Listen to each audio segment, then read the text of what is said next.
And when I'm going into my interviews, I'm setting a bar, and if I feel like the conversation is going left into the way, sometimes they might get on my nerves. They might actually wait from job to job, and I break it down to them like, why are you hiring?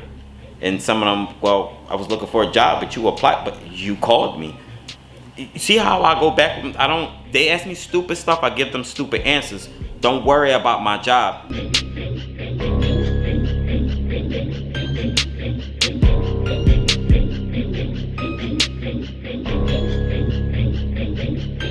Let me get a swig real quick. I'm messing with that Monster juice. I know I'm not supposed to be drinking this. Let me sit that down for a second. Leekautorepair. So, you want to get a raise, right? What's the protocol? How do you go about it? What's the tactics? Really, it's just tactics. So you got to play a game with them like how they play a game with you. So you ever notice how when you get a job, they always ask you, how much do you want to make? Let me repeat myself. How much do you want? What are you looking to make? Whatever how they put it. What's you know what I mean? What you want?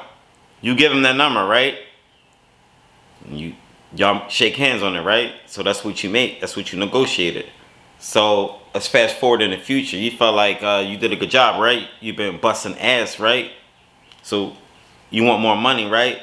But you already negotiated a certain number, but now you want way more. But is your performance up there? So it's just like a lot of factors that really go into this. You should quit the job, and I'm just not gonna waste my time because a lot of y'all got like short attention span. So what's the point of me like babbling? Quit your job. Quit your job. I'm one of those dudes that been around the block. I'm a professional mechanic, and nobody can tell me nothing. My work speaks for itself. So anybody saying X, Y, and Z, I don't need to explain myself to you. You looking at my resume? Once again, don't need to explain myself. So I'm pretty tailored up without seasoning. Quit your job. I've been around the block. What I learned from me starting off at low salary, whether if you're working, I don't know if I already explained it because I didn't clip the video and lost a clip. Now I'm trying to run off of what I last probably said. But starting off at a low salary, right? And I remember starting off at like $15 an hour or 14. They said do some factory training, give me another $1. Bam, got that. Next 15 an hour, and then I remember I quit a job, went to another job, they gave me 16. It was just $1 every time I probably went somewhere. It was because the place told me no. If I felt like I couldn't get more money, there was no point in me asking them or like begging, or if I felt like I could be too much upset, what the hell I must stay there for? There's no need. Just clean your box, got wheels. People be always setting the brake on their toolbox and forgetting that you can release the parking brake on your toolbox literally and just roll your box out of there. Plenty of places are hiring millions of cars. I mean, millions of cars on the road. There's work.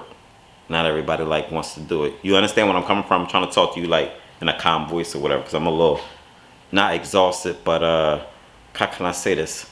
I'm trying to be enthused about this, but I deleted the whole clip that was pretty good, and I gotta like run off the stuff. Trying to do 2 videos at one time.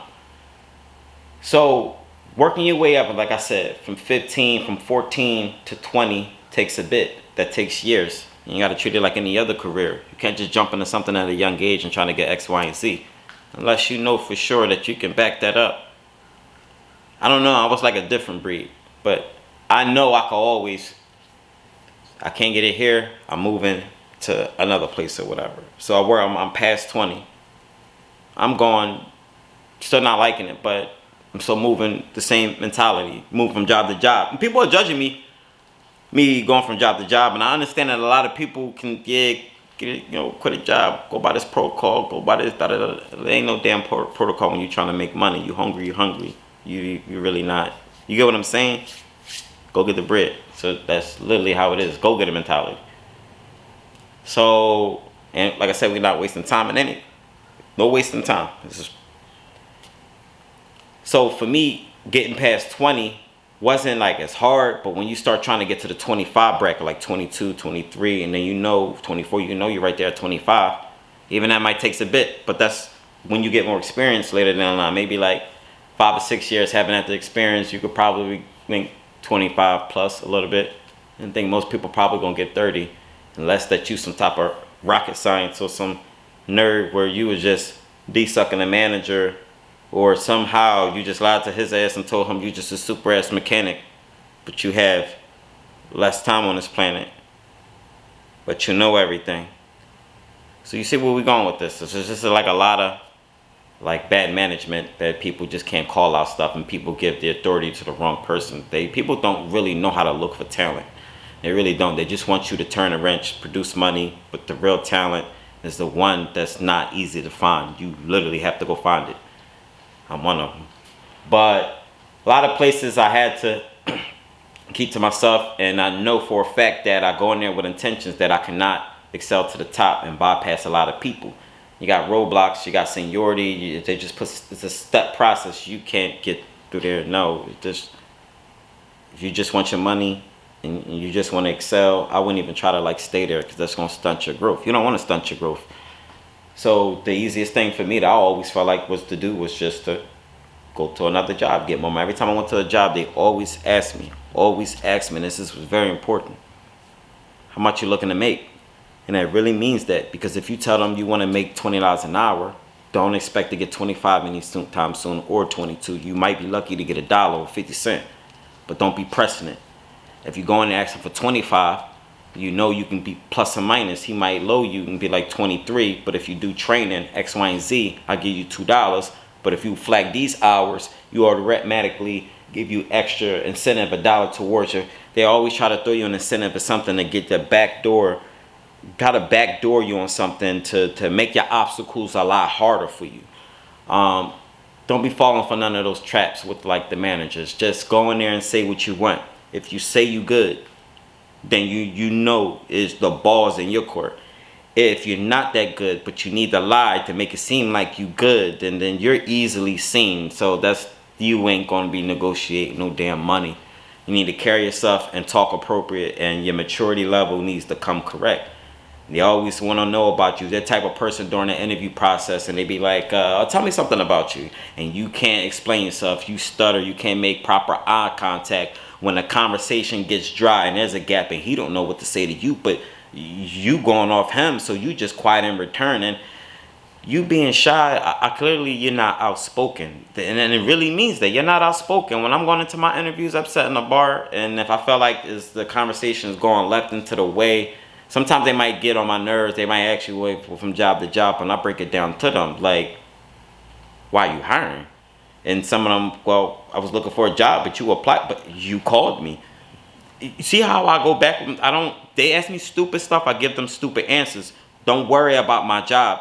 If you liked in my resume and you saw what you saw in there, but you felt like you need to ask me in person X, Y, and Z about my history, then I know you playing games with me. And two, the job's sweet anyway, because you need somebody. You can't turn me down because I qualify for the position.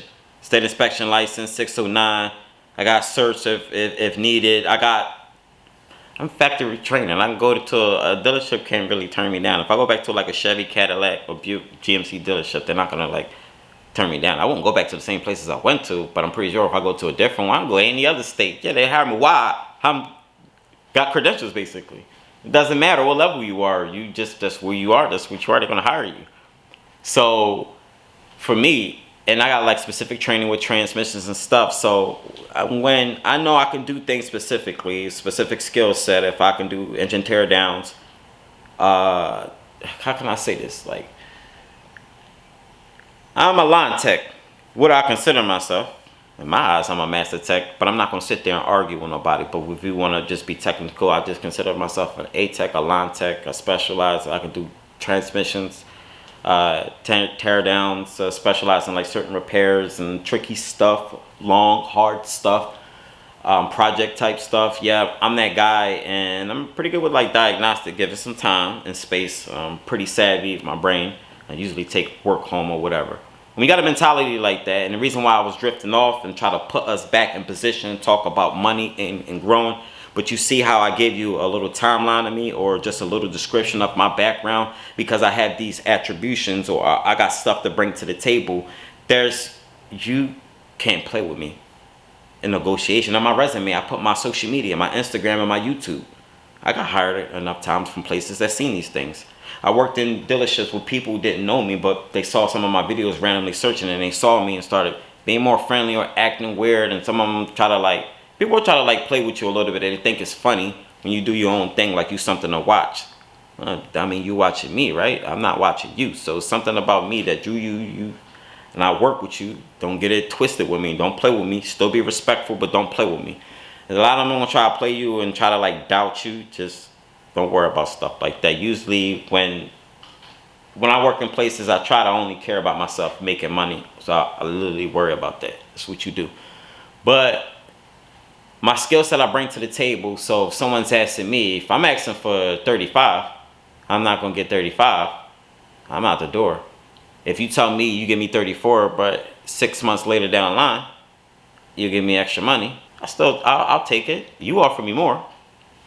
I had a job where I got literally, it wasn't even flat rate, 45 an hour, but the job description was like it was very extensive and tedious. It's a mobile job service in like Amazon fleet vans. And that's hard. It's not saying it's hard, it's just you're gonna be all over the place. Time management. You're not gonna have a life and then working overnight, then not sleeping during the day, that will take a toll on your body. My sleep patterns was off for like a whole year when I did that. So I just try to stay, that's different. Money ain't always money, but give yourself a good standing ground where you could like build some. Don't go into these jobs with intentions thinking you're gonna make $1 billion. No, you're not gonna make $1 billion. No, the hell you not. No, the hell you not. $1 million, no. Some thousands of dollars, yes. Enough to maintain realistically, because that's what the system is set up. What you do outside of work is what you make. If you don't be productive outside of work and you just the type to like to have fun and play with everybody and play and just don't focus on yourself and worry about what your friends doing and not worry about what you're doing and separating yourself, then don't expect to be successful in these type of jobs that are set to be hard. And technically, none of it's not for me in my career because I stuck my guns. I'm like OG status now. Not OG, I'm 37, but I've been doing this for a long time now. For a long time. Non-stop. I didn't stop. I took breaks. I made these small breaks, but realistically, maybe for a few months, but realistically, I'm always working on the cars. I've been dedicated since I was a teenager. First shop job was 19 and went on like straight since then. So what I consider me is I'm like big bro, like big uncle them status, basically like how Bull said in the video. I'm uncle them, but I like saying I'm like big bro to niggas basically, because just in spirit, like I feel? Nah, I don't feel. I feel I can outlet people in their 20s, no problem. So if anybody be like, oh, you old, you this and that, you can be in your teens, in your 20s, and you do what I do for a living.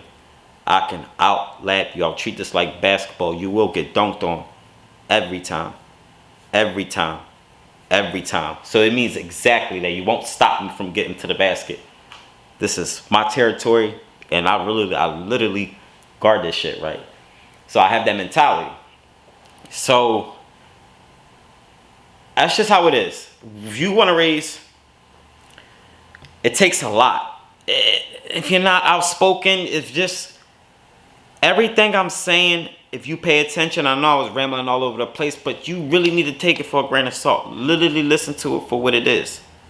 Take some of my key pointers, and maybe I could edit the video in a way and key certain moments of the video. That way you can click it on the timeline and be like, well, he talked about this. He talked about that. He talked about being outspoken. He talked about quitting a job to starting over. And then if I know I can't get it and I'm wasting my time, I'm going to try to label it out or somebody could do it for me. I've seen people been doing it for us, like a lot of my videos throughout years and stuff. So if one of y'all can do it for me, I appreciate it.